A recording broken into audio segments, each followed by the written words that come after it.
They look perfectly. They look nice. Okay, really. There's a chair right there for you. You're not even in the bright lights or anything. Go ahead.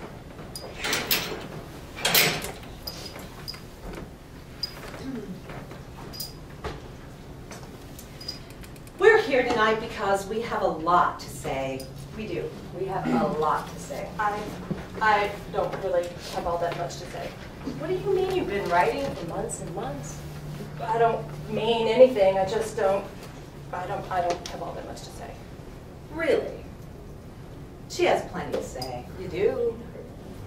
Maybe I do, but it's hard for me, you know, to air my dirty linen, tell all these people the truth. Oh, that's kind of the point. That's why we're here tonight, to read the Petty Chronicles. You said you could handle it. I know. So handle it. Okay, fine. I'm very glad to be here.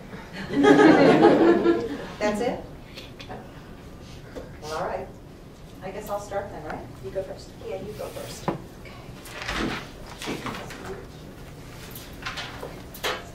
I was lost, adrift on a sea of broken promises and crushing disappointments that obliterated the safe, dry patch of land where my marriage had once stood. My husband was my touchstone, my true north, that is, until his love for me headed south, taking his sense of humor along for the ride.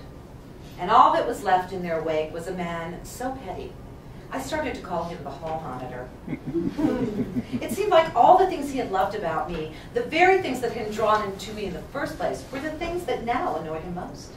The way I told a joke, the way I dressed, you name it, he criticized it. And he didn't just state his opinions. No, he droned on and on and on. The man took longer to make a point than it would for someone to bleed to death from a paper cut. I was sure I was either going to go insane or to prison, and really the only thing that kept me from shooting him, besides that we didn't own a gun, was a moment of divine inspiration. Write the Petty Chronicles. Like that old joke where the guy means to ask his wife to pass the salt, but blurts out, "You've ruined my life, you selfish bitch!" That was me. I wanted to say what I was thinking, but I was afraid that if I started, I might never stop. It's hard to fight a strong undertow, even if you believe you won't go down. I felt myself giving in, but I wanted more than anything to make my marriage work, to please him.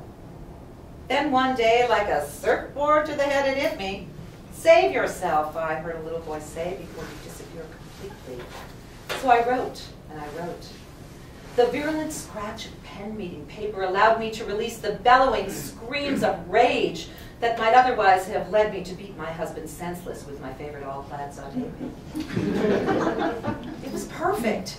I was able to say all the mean things he absolutely deserved to hear without engaging him in conversation of any kind, which at that point would have been about as welcome as a test at the emergency broadcast system. The Petty Chronicles were my therapist when I couldn't afford one, and comfort food that never added a pound to my frame. They were my confidants when my friends were tired of giving me the same advice. Leave him. And a safe harbor when I thought I might be going down. The Petty Chronicles saved me.